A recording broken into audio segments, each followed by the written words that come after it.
Well, we're live, but it looks like Angela's screen is frozen. So she was having a little technical difficulties. So welcome everybody. We're here to answer questions about our campaign.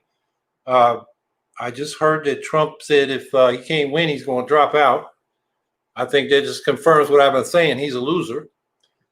And I had an op-ed column in the Independent out of the United Kingdom that was pretty sharp on well, one thing I said was, I'm ready to debate Biden and Trump, but are they ready to debate me? And hopefully we can get that in the chat in the right, and you can look at that if you haven't seen it. But one thing I said in there is that, you know, Trump is a loser. He gave up on COVID, and he's going around like Typhoid Mary, infecting his own people at his super spreader rallies. I mean, this guy is unbelievable. But where the hell is Biden? He could be convening news conferences. He's within commuter distance of the White House press corps and beating up Trump for not having a test, trace, and quarantine program to suppress this virus. I heard Dr. Fauci today said we're going to hit 100,000 infections a day. We're at 40,000 now, and it's a record. I mean, this is a total disaster. But apparently Biden went out there. It's like he read my op-ed and said a few things about Trump in the response. I haven't got the details, but at least he got his butt out of his basement and said something. But that still leaves a big problem and why we got to keep running. And there are a lot of issues. I'm not going to give the stump speech again. But Angela, she just disappeared. So I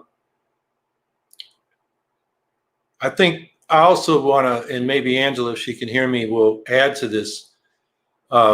We lost a friend who had been the Socialist Party presidential candidate in 2016, whose name is Emilio or Mimi, and I'm a butcher's last name, Soltysik, I think, and Angela can correct me. But he was a great guy. He died too young. And, you know, I guess what we're doing in this campaign is trying to carry on the legacy of people like him. The day he died happened to be the first anniversary of when Bruce Dixon died. Bruce was the managing editor of Black Agenda Report. He was a close friend of mine and is the biggest reason why I'm running. He's the one that persuaded me that I should, you know, step up here when people ask me to. So on those somber notes, I don't know if Angela, you want to add anything about Mimi? I think she's still having technical difficulties. Yeah, I have no idea what's going on with my internet. It's never normally problematic. Yeah. Mimi is a dear friend of mine, and I'm gonna miss him. So.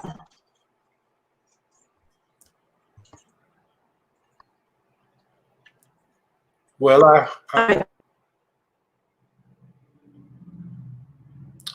we lost Angela again.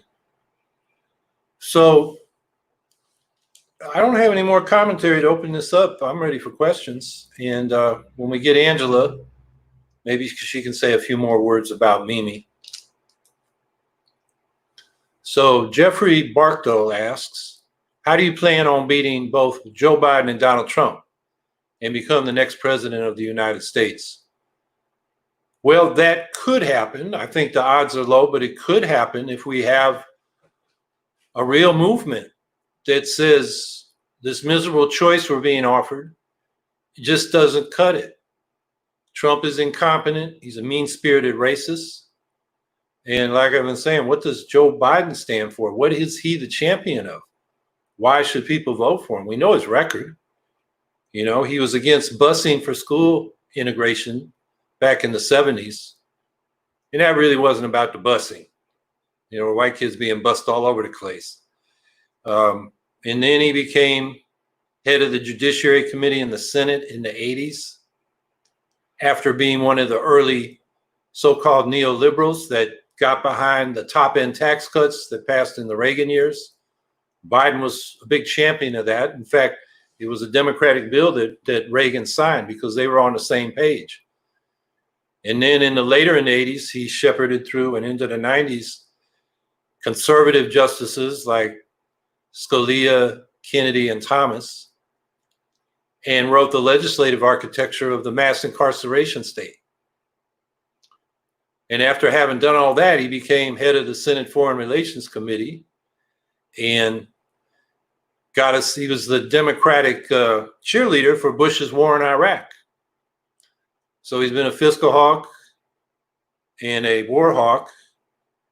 And like I said, what is he the champion of now that people want? He's the champion of denying what the people want, like Medicare for all. So, if the people want to get behind what the public opinion polls say are majoritarian positions like Medicare for all and a real Green New Deal, who knows what could happen. But 4 months is a fast period in which to get everybody behind us. So, there's a narrow path, but we have other measures of victory. Ballot lines, 40 of the 51 jurisdiction where there are electoral college votes, the presidential vote determines whether the Green Party has a ballot line for the next election cycle. And really the way we're going to build this party into a major party that can seriously contest for the White House is from the bottom up. So with those ballot lines, we can run much more readily local candidates. We should be electing thousands as we go into the 2020s. We have 129 Green elected officials around the country. That's one of the best kept political secrets in American politics. It's as many as any third party, more than any third party since the heyday of the Socialist Party. But that's just a drop in the bucket when you consider that there's about 500,000 elected offices in this country. So we have a lot of room to grow in. If we build it from the bottom up, local offices and legislatures and Congress, when we have a caucus in Congress and we run a presidential ticket, we will not be ignored. So I think that's the path forward. It may not happen in this election cycle, but we'll get ballot lines. We will also advance our issues and make the political discussion deal with the Green New Deal, the Economic Bill of Rights, including a job guarantee, an income guarantee, affordable housing, Medicare for all, and so forth. And peace initiatives to end this crazy new nuclear arms race that has the bulletin of the atomic scientists moving their doomsday clock the closest it's ever been to midnight. Not to mention the coronavirus crisis, which is a life or death issue as well, or the centuries-old pandemic of racism, which people of color have known about, but now a lot of white people are upset about because it's on living color on their TV screens. And they're saying that's not right, we got to do something about it. So there's a good opportunity for the Green Party to make a big difference. Making it to the White House may be a further reach than we will get this time, but we can, maybe not score a touchdown, but we can certainly make some first downs. Elliot Arguello asks, do you guys support abolishing the police in prisons and replacing them with community volunteer-based harm prevention and rehabilitation? Yeah, that's the basic direction in which we want to go.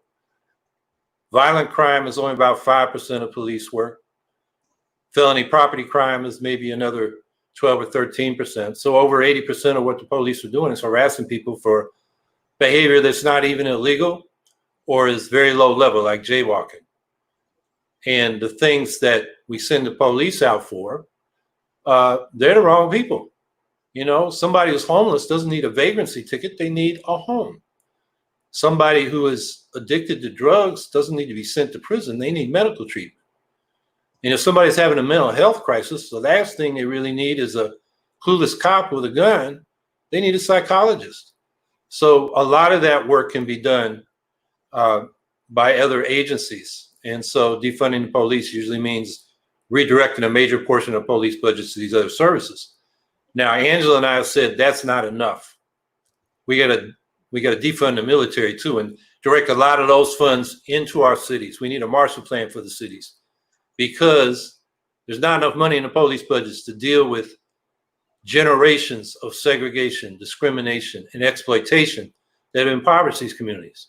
So we need a multi-year, multi-trillion-dollar investment in housing, jobs, healthcare, schools, businesses in these communities. And there's just not enough in the police budgets for that. So we need a federal program as well. And I guess the other thing we think would make a major, well, the other thing we're saying is we need community control of the police, because when they police themselves, they get away with crimes and murder. But crimes, this civil asset forfeiture racket, I mean, that's a racket that the police can do. They grab people's assets and then you got to go to court to get them back. And a lot of them have this in slush funds. It's a slush fund for a lot of police departments. So there's crimes going on. And as long as they police themselves, they can get away with that stuff with impunity. Community control means not just a citizen or civilian review board that can make advice and is appointed by the politicians. We need a police council or commission that we elect, or maybe is selected at random like a jury, that represents the community. And they hire and fire the police chief. They can root out the racists and the sadists out of police forces. They can set the policies and practices and budgets of the police. And they can investigate and discipline police officers instead of leaving it to internal affairs where we don't often find out what even was done. So we have a statement on the webpage that came out last week that goes into all this in more detail. We also call for decriminalizing drugs. Treat that as a health problem, not a criminal problem.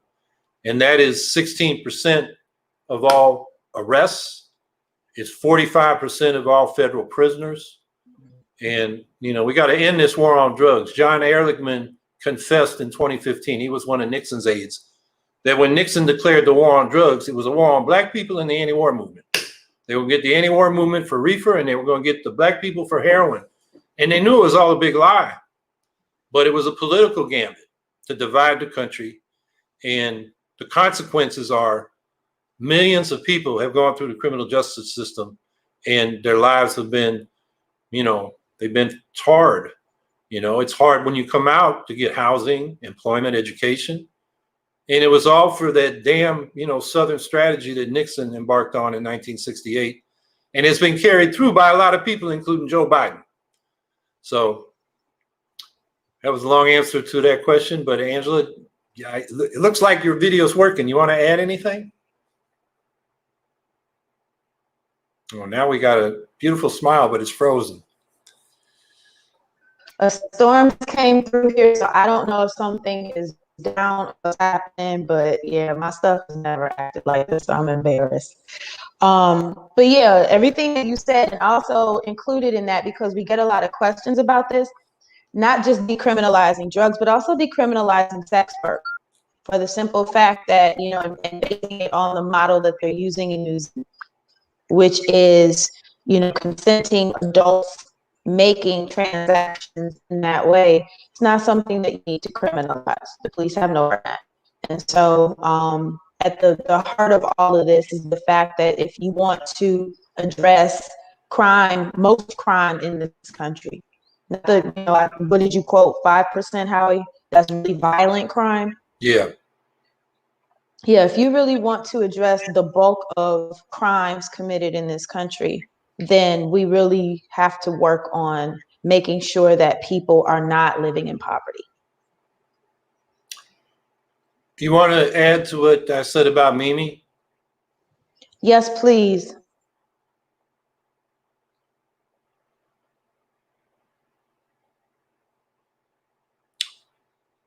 I hate this. Unless you followed me, through 2014, Mimi was my running mate in, how about now? Is this better? Y'all can hear me? Yeah. Okay. Because I don't know what it's doing. Mimi was my running mate in 2016 with the Socialist Party of the USA. And not only was he my running mate, he was a dear friend of mine. And I am heartbroken. We are the same age, and to lose a dear friend to liver cancer that I'm actually a few months older than he is a blow. So I thank you, Howie, for lifting him up, and from our campaign, just to let his widow, who's also a really wonderful person, Lynn, know we love you. You're in my heart, and I'm gonna miss my big homie.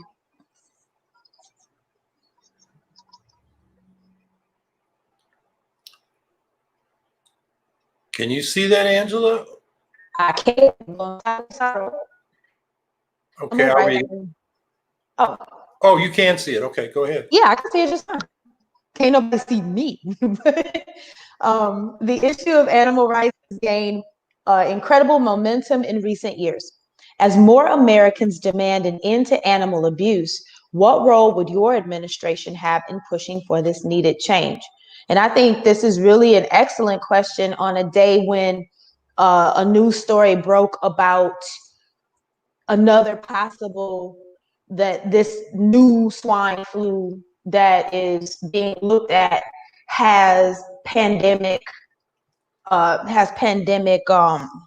potential. So I think this is a very, very timely question. Howie, where are you with that? Well, I think the most industrialized animal abuse is in factory farming and these combined animal feeding operations, which are an environmental disaster and is animal abuse. So a big part of our eco-socialist Green New Deal is to help farmers, well, first of all, get corporate farming out, get the chemical fertilizers and biocides, pesticides, and herbicides out of farming, and help farmers with income support transition to organic regenerative farming. We need that for one reason, to rebuild soils and the carbon they can pull out of the atmosphere. That's part of climate action. It's also setting up farms as agroecologies that are integrated into the larger regional ecology instead of being, a disruptor and degrader of ecosystems in which they're located. So, and then, farm animals would live, more natural lives. Chicken be out there scratching and cattle grazing rather than eating in feedlots. And I think that will do a lot to reduce the mistreatment of animals. So I think that is probably, in terms of one thing we can do, is do this transition to regenerative organic agriculture and get the factory farms out, get corporate farms out, which means the only people on the farms are the people working them. And owning them are the people working them. So I think that is something that can be done and needs to be done basically for our own survival, because climate change is not just stronger storms and more heat waves, it's mass extinctions, ecosystem collapse, which means food production, agriculture collapse. And, that's more costly than any big investment we make in making this transition to a sustainable economy.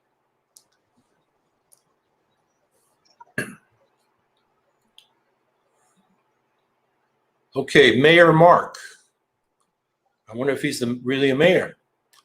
Howie Hawkins, what should Congress do to prevent the eviction crisis that will probably take place in the coming weeks? Well, they should have included in the so-called HEROES Act Ilhan Omar's rent and mortgage cancellation bill, which means the rent and the mortgage will be canceled for the people who pay it, in the tenants and the mortgage holders, the homeowners, and it would be paid by the federal government. So you wouldn't have a string of bankruptcies because nobody's paying rents or mortgages. And that can affect your credit union, your community bank, as well as these bigger mortgage industry companies. And there's a whole lot of other small businesses that depend on those mortgages and rents being paid because they manage the property, they fix them up, they cut the grass, whatever's needed. So there's a lot of people depend on this. So I don't think it should just be canceled without the federal government picking up the tab, which is what Ilhan Omar had in her bill. She also had a very good provision in there, and that is any sales during this pandemic you have to notify Housing and Urban Development. And Housing and Urban Development would then give public housing authorities and nonprofit housing providers the first option to buy those properties that go up for sale on the market, which would expand the public and nonprofit housing and therefore the affordable housing. That was a great bill, and it should have passed. Some of the states have moratoriums on evictions. Those are now running out. And, we're about to go deeper into this economic crisis. I mean, sometimes I think the Republicans want to throw the election to the Democrats because they've decided they're not even going to look at this relief package that the House passed or provide their own until they get back from the 4th of July recess, which will be 2 weeks after the 4th of July. That means late July. And that's after a lot of people are going to face eviction, or they're not going to be able to make rent and mortgage. They might still be occupying their place, but the companies, the businesses that depend on those payments are going to be in trouble, and they got nothing for them. So consumers are tight. Even affluent consumers are just holding on to their money. We've seen that from the data. And because consumer demand is down and businesses, investors are not investing to create jobs and get these businesses going, that's a recipe for a long-term depression, which comes back to this Green New Deal we're talking about. When we released it, just the green economy reconstruction part, that's to make all productive systems zero to negative carbon emissions on 100% clean energy by 2030. That's rebuilding all our productive systems. That was $27.5 trillion over 10 years. And it creates 38 million jobs. And we were worried when we released that last fall, there weren't enough people to do that work. That was the bottleneck. Now we got people that need work. So to me, that's the way out of this depression. We need a Green New Deal for economic recovery as well as climate recovery.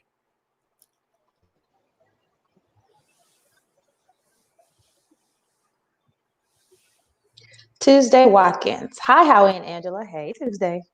My green superheroes. I have a question. There are many college students that have high student loan debt. What are your policies to fix the student loan debt crisis? Well, I mean, under our administration, there would be free lifelong education starting from pre-K through college. So you're not incurring debt. So that's something that we have. And then, Howie, I'm trying to fit, I know where I'm going with this and I have my stuff in order, but you say it better than I do. So. Well, okay. So in public institutions, it's tuition free. Yes. We're also talking about, like they have with the GI Bill coming out of World War II, 4 years of a living stipend so that you can focus on your studies when you go to college. And that would be whether you're going to a public or a private institution. Now, if you're going to a private institution, you may have to borrow money. And that should be a federal program. Right now, the federal government owns 92% of the student loans, but they should really have all of them. And it should be affordable. So, what I've proposed is that you pay 10% of your income over the poverty line for a maximum of 20 years. So it's based on your ability to pay. And after 20 years, it's all forgiven. And we would apply that retroactively. So everything you've already paid, both principal and interest. The other thing about these loans is they'd be zero interest. They'd be indexed to inflation, the principal would. But they'd be zero interest. There is no reason for the federal government to be making interest profits off student loans. The point is to get students educated. So I prefer that to, just taking the $1.6 trillion and having the federal government just eat it, because working class people that aren't going to college are going to, pay a lot of those taxes. And I don't think that's fair to them. A lot of them would have liked to have gone to college, but they had to work to support their families right out of high school or even before. So I think that's an equitable solution. A lot of the European countries, even though they have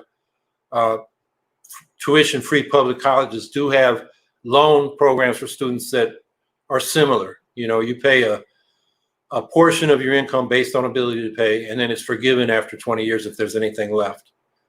So I think that's a good way to reduce the burden and not overburden the working class taxpayer either. Joshua Wildcat SB. What are your thoughts on legalizing marijuana and releasing prisoners on marijuana charges? or even take it a step farther and find these individuals jobs upon release. We actually touched on that a little bit earlier. It's part of our economic bill of that is part of the economic bill of rights, and also part of community control. And it also feeds into reparations for African Americans and repairing the harm done to people who have repairing the harm of the drug war with people who have been most directly affected, and not only releasing people who are held on these charges, well, legalizing it, releasing folks who are held on those charges, and also giving preference to the communities in the legal industry. I mean, we have a whole, if you go to our campaign page, there is a whole section on marijuana legalization with all of those different pieces to it. So that's, and prioritizing people who are unjust, have been harmed, making reparations to those neighborhoods or those communities that have been most harmed by the drug war. And how you can elaborate on that. Well, I think we don't only release these marijuana prisoners, we expunge their records, because that affects their ability to get housing, education, and employment. And part of our economic bill of rights is a job guarantee. So we have that along with legalizing marijuana and releasing the drug war prisoners. Everybody will have a job to go to. But it's important to expunge the records because, you may go to your public employment office and you get a living wage job there, but you may want to start a career in some field, and your record should not be an obstacle to that, because you were jailed for using something that's less dangerous than legal substances like alcohol and tobacco. Mm-hmm.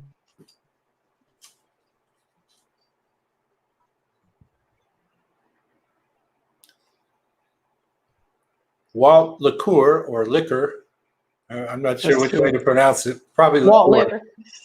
Thoughts on rewarding citizens for low or no carbon emissions. I think incentives are good, but there have been studies that show that if all of us did everything now possible to reduce our carbon footprint as consumers, it'd be less than 10% of the carbon footprint. We got to redo the technologies that all of us have to use. So the big part of that is what we propose to do with the Green New Deal. Now, as part of that, we might give incentives for people to buy zero emission vehicles next time they need to buy a car. We might give, well, I would say we should subsidize or pay up front the capital costs of going to heat pumps in buildings, in residential buildings. It will pay for itself over time, but it's expensive up front. The government could finance that by paying for the initial capital costs, and then the consumer pays it back over time, because their overall bills would be less with heat pumps than what they're using now to heat their home, whether it's heating oil or natural gas. So there's definitely ways that the federal government can help the consumer side of this problem do the right thing, for sure.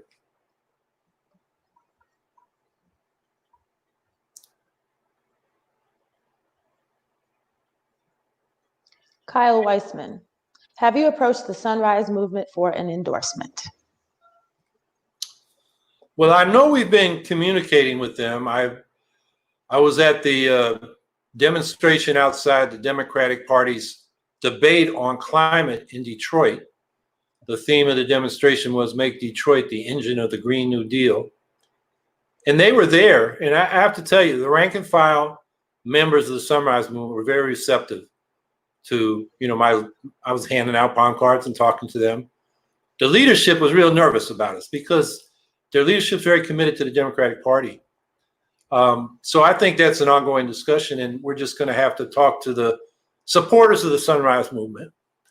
But their leadership just has this idea the only path forward is the Democratic Party. And we saw today what they're going to get.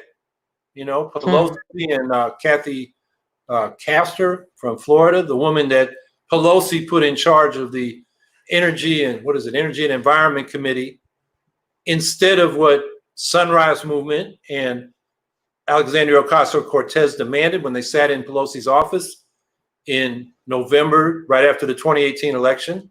They wanted a select committee for a Green New Deal with the power to put legislation right on the floor. And Pelosi wasn't having that because she couldn't control it.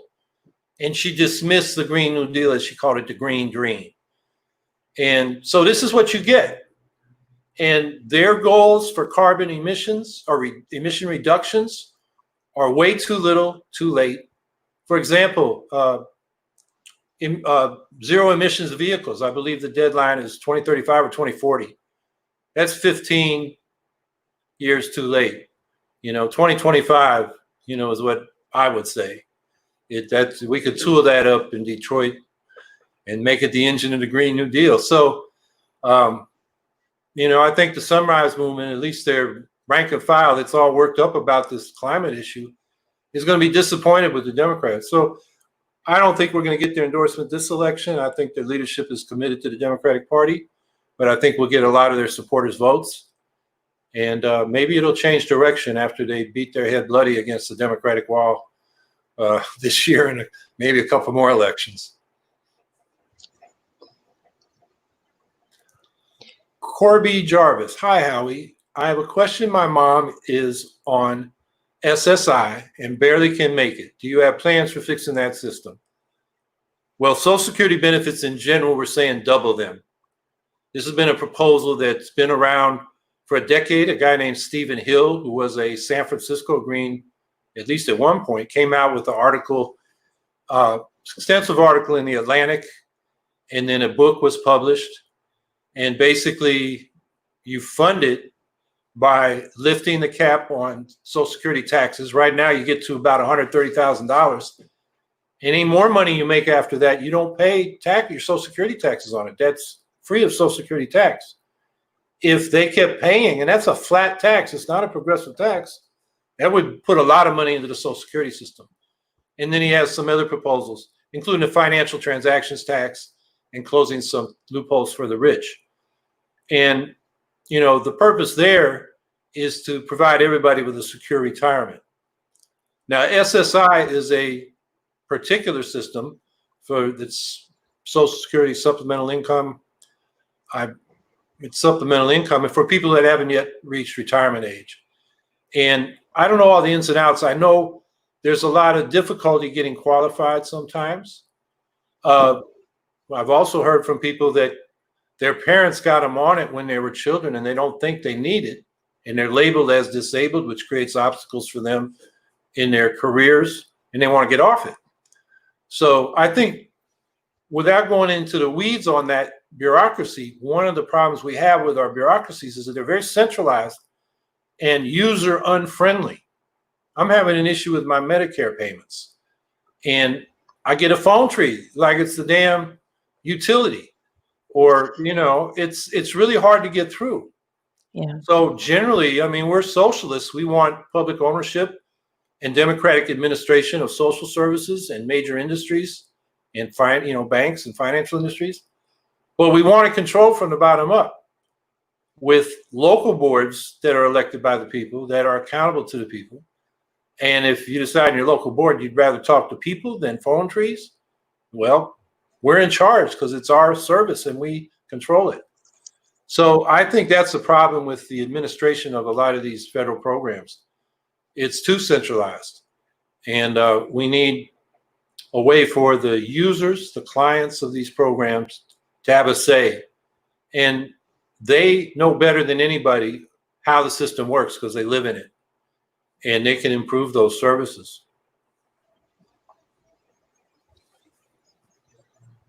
Ann wants to know, if you were president, would you support Rojava? I would. Rojava is northeast section of Syria, which is predominantly Kurd, but it's multi-ethnic.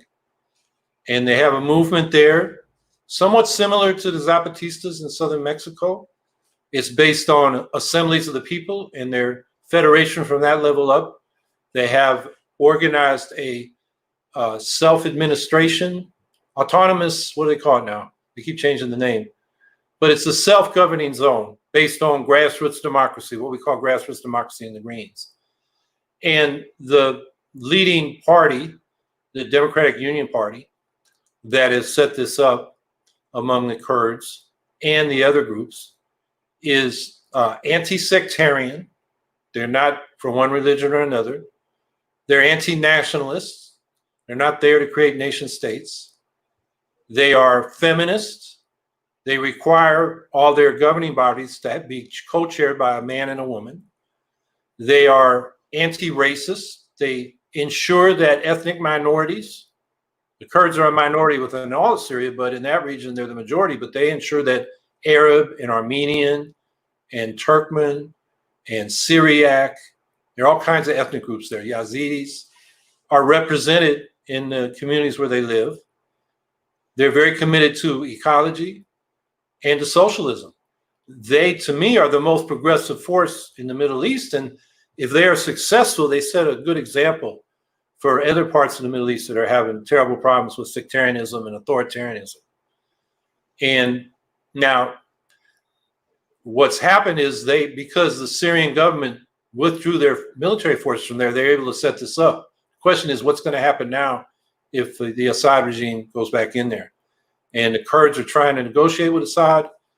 There are negotiations going on between Iran, Turkey, Russia, and Syria about the future of Syria. The Kurds haven't been invited, and the Americans have been AWOL. They just got troops down in the oil fields.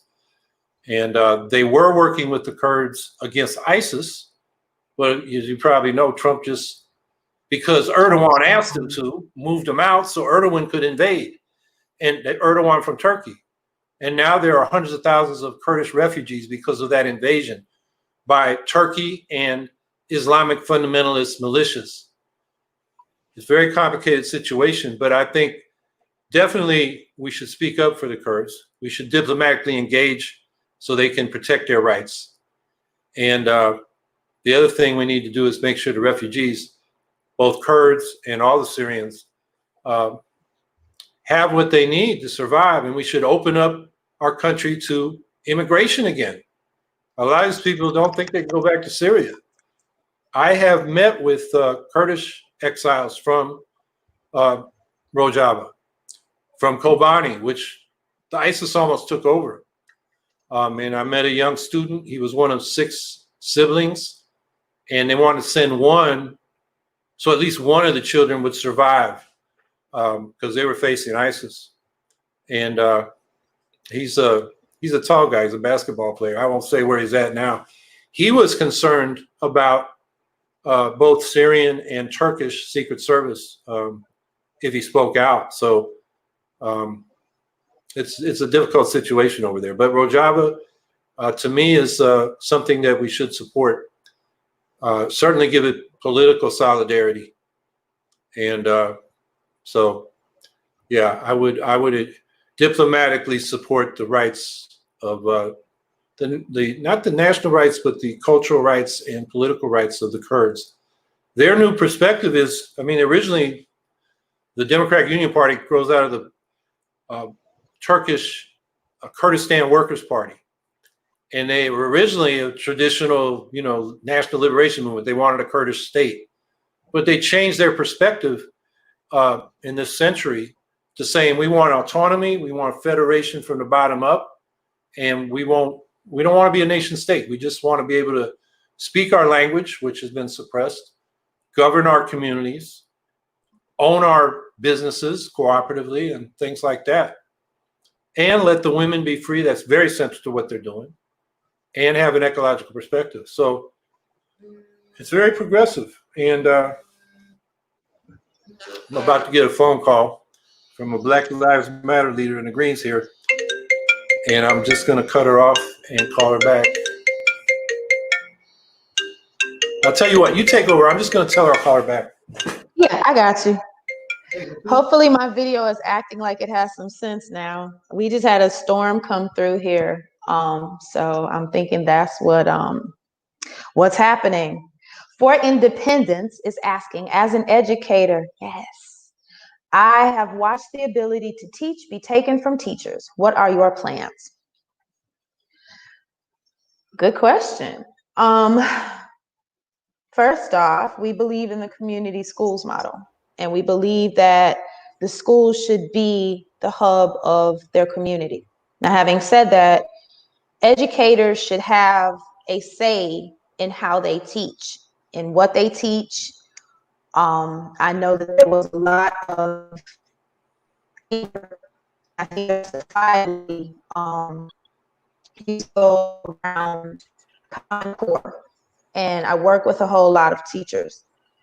And this is actually something that came up, the time to teach being taken from them, their time being eaten up in trainings that, weren't necessarily something that they needed. And so making sure that teachers, absence of creativity, yes. And, I'm old school. I remember when, teachers had a lot more leeway to do the work that they wanted to do, and to not just teach young people to a test, but be able to teach them, give us the things that we needed to be well-rounded citizens, as much as, people overuse that.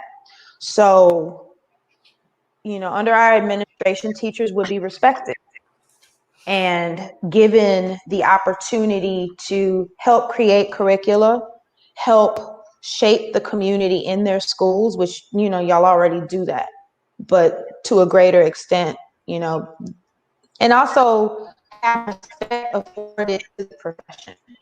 And I think that, we've got a very anti-intellectual that happens, that's prevailing in this country, that makes it, easy to demonize teachers. I saw it in my home state of Wisconsin during the uprising in 2011, where teachers were demonized, which made absolutely no sense. So, and making sure that teachers are paid, they're paid what they're supposed to be paid. And also defending, like you're saying, defending and expanding teachers unions, absolutely. And, which ties into what we've discussed about reimagining how big labor works. But I think in a nutshell, just making sure that teachers are taken care of financially, that they're receiving the wage that they need, and also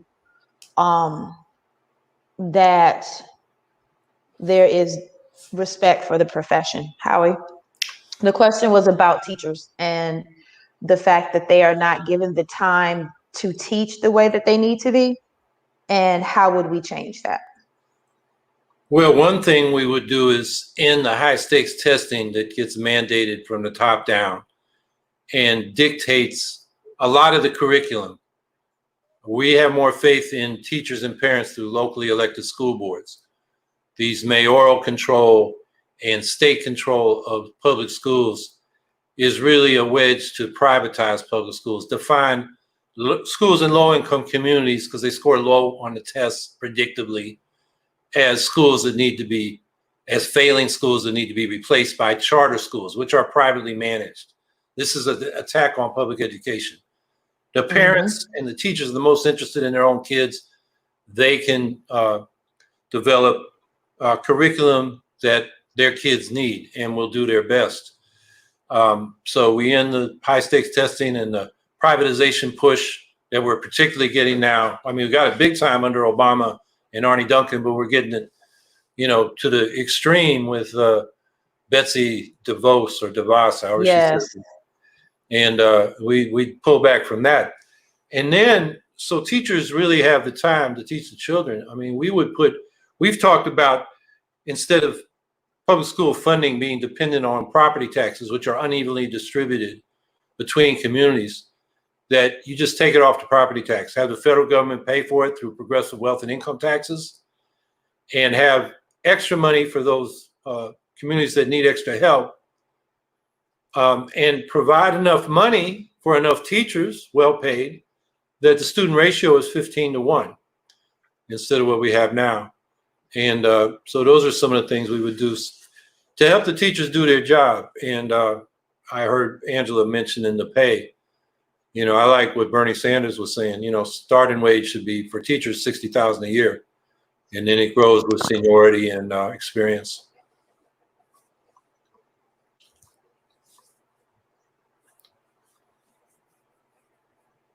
John Maxey with a bunch of numbers. Do you have any comments about Joe Biden trying to goad Trump into war with Russia?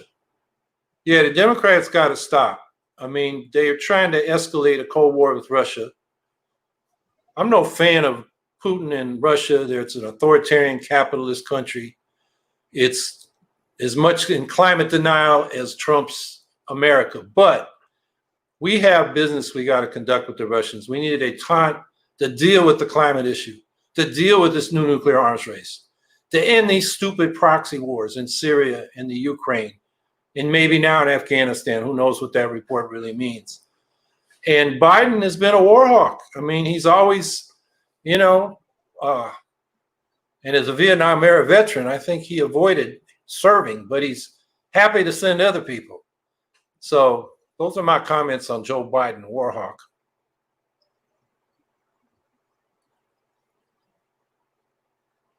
Mateo LS, would you finally, after 60 years, lift the embargo on Cuba? Yes.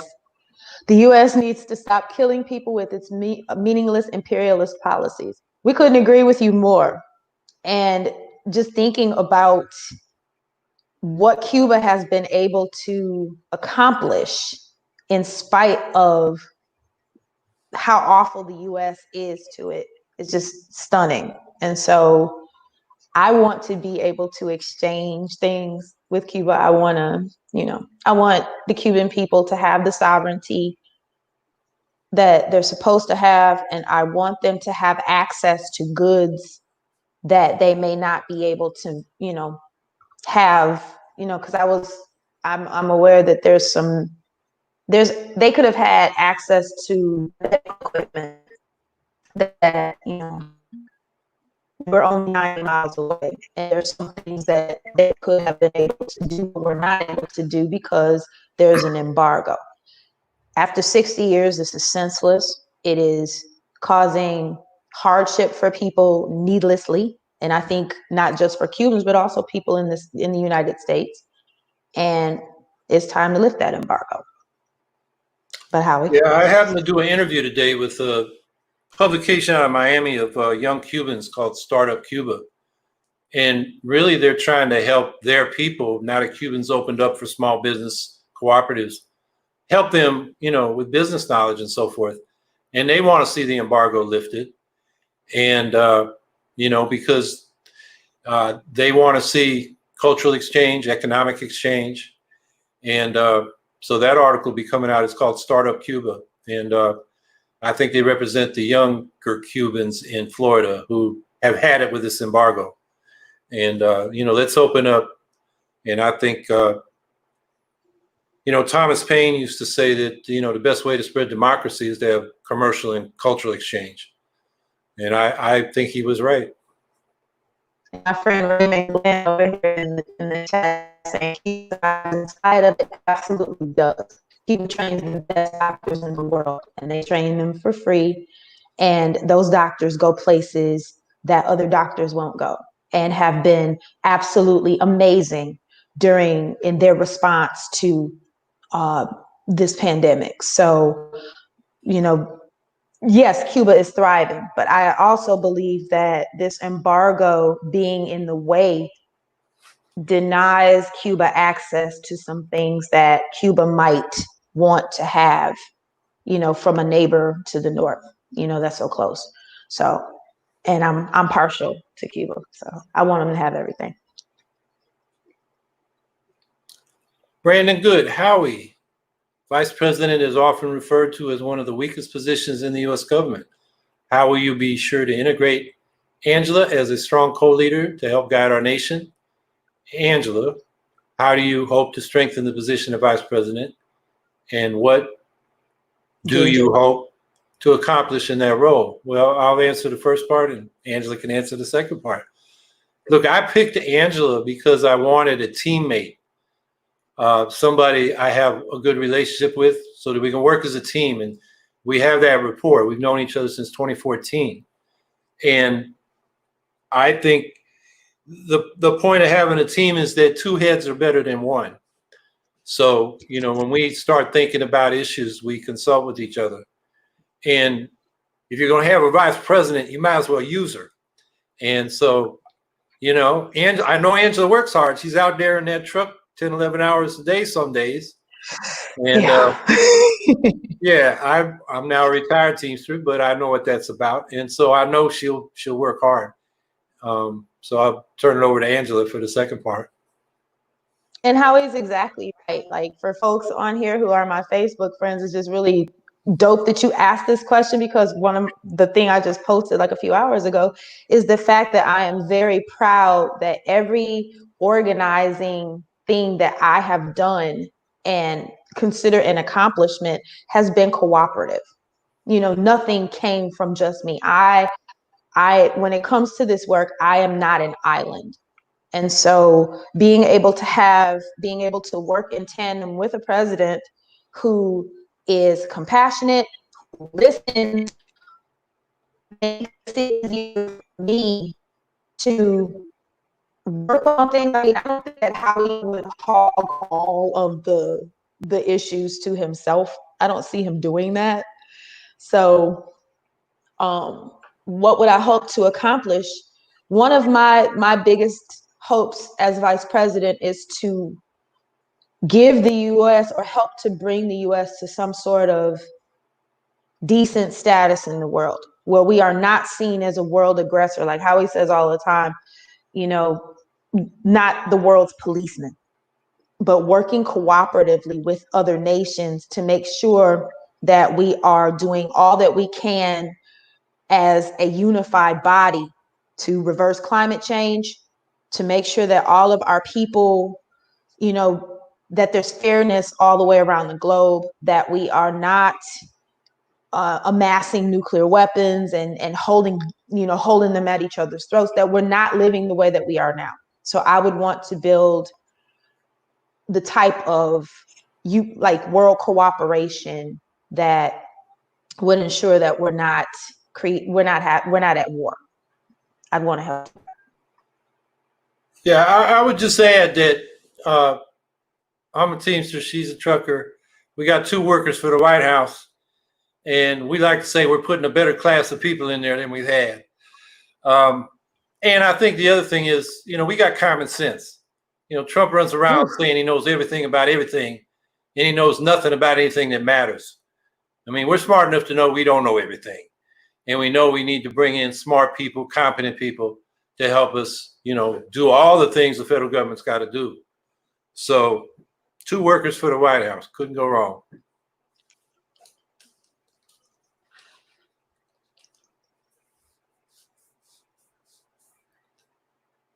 David James, what is your exact stance on minimum wage, though? And I think I saw it in the chat that they were, and I don't know if it was you, David, or if it was another person asking, would you raise the wage, which is actually, you detail that in the Economic Bill of Rights, that the minimum wage under our administration would be $20. And somebody was asking specifically in the chat if that was what that was. And part of the Economic Bill of Rights is a guarantee of poverty. So people are not falling back, but the minimum wage established under our administration would be $20 an hour. And Howie, go ahead and expound on that. Yeah, well, I would say, you know, we take a few years to ramp up to that, so businesses can adjust their budgets. You know, we're at $7.25 now. So, you know, right away, you know, go 12, then 15, then 18, then 20, something like that. But then index it to both the cost of living or inflation and productivity. We've had a divorce of the increasing wages and productivity that moved up together from World War II until about 1973, and then they diverged. Wages have been stagnant since 1973 in real terms, inflation-adjusted terms, while productivities continue to grow. Yes. So as workers, we're producing more value, and we're not getting it. The bosses are getting it. The ownership class, the billionaire class is getting it. And that's not right. So the minimum wage, you index that to productivity as well as inflation, and that's going to push all the wages closer to that growth in productivity. And it will benefit more than just the minimum wage workers, but all the wage workers.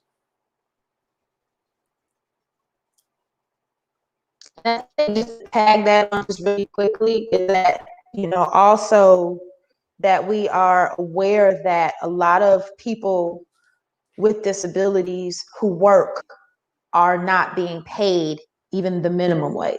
And so under our administration, of course, that would not continue. Any worker who is working would be paid, they'd be eligible for a basic wage above income and also whatever the prevailing minimum wage at that time would be.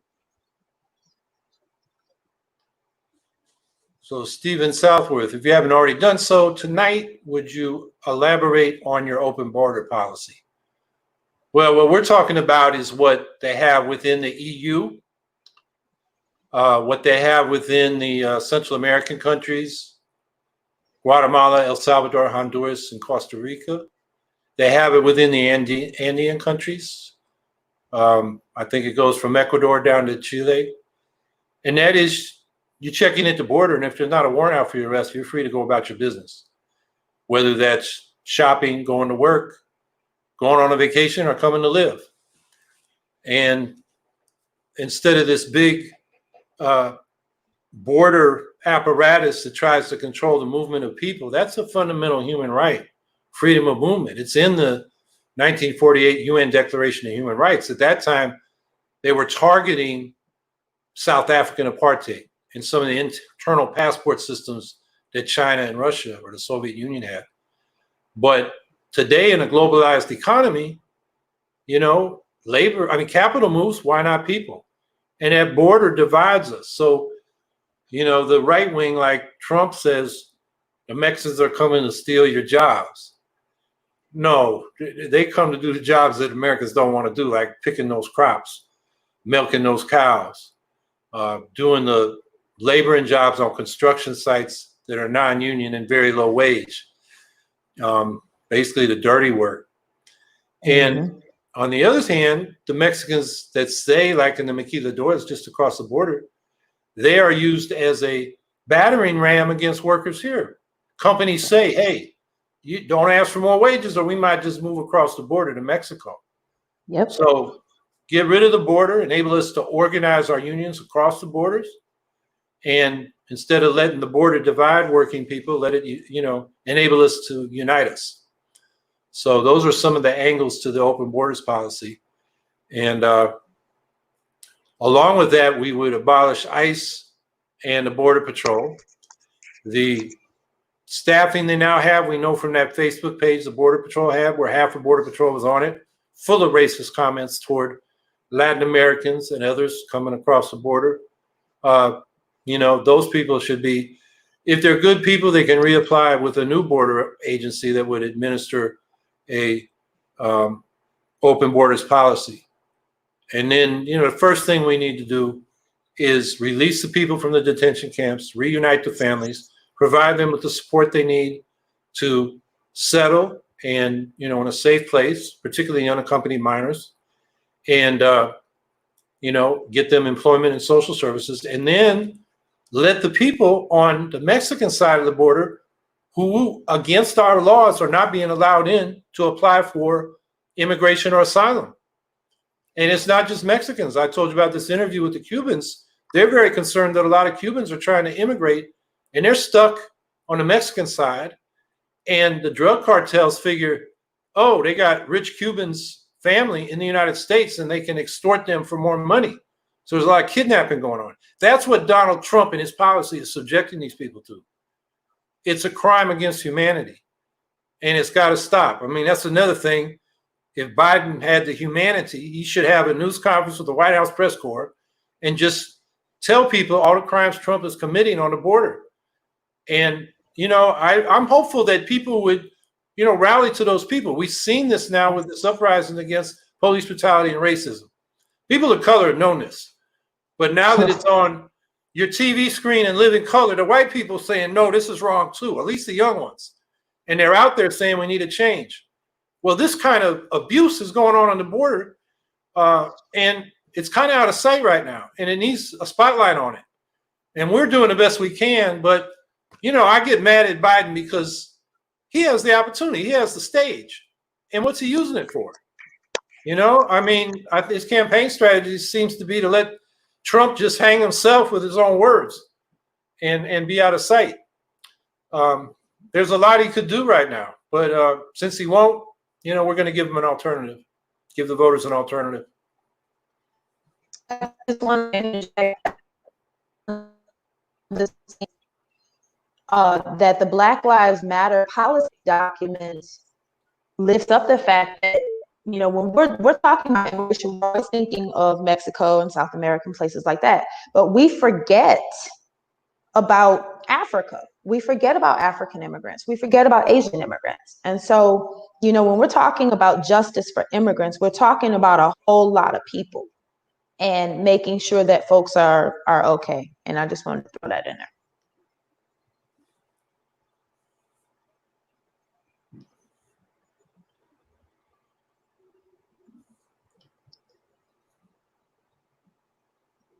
Well, we're not being fed another question, and It's been an hour. That's what we're trying to limit it to, so people can do other things with their lives. It goes fast, and I enjoyed answering the questions. And I hope everybody has a good evening. You know, what I think of right now is Dr. Fauci saying we're on path to get to 100,000 infections a day, which is 2.5 times where we're at now, which is at a record level. So I'm just urging people, you know, take this COVID-19 thing serious. Wash your hands, wear your mask, keep your distance, and, you know, demand that the government get a test, trace, and quarantine program going. That's, I mean, I've been reading up on this. I mean, Thailand is doing it. Rwanda is doing it. But it seems to be beyond the capacity of these two governing parties in our country. And, you know, it's, I mean, if there's no other reason to have a Green Party in this election, that's it right there. So I guess that's my last word. You want to say anything to go out, Angela? Just because it keeps coming up. People want answers on a video that was released last night, and there will be, we're working on those answers, and that's pretty much what I'm going to say.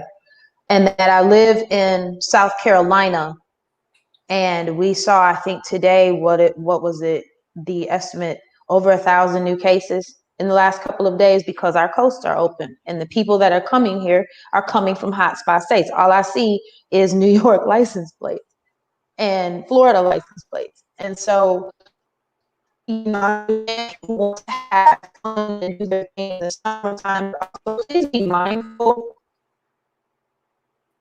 You know, have any face coverings.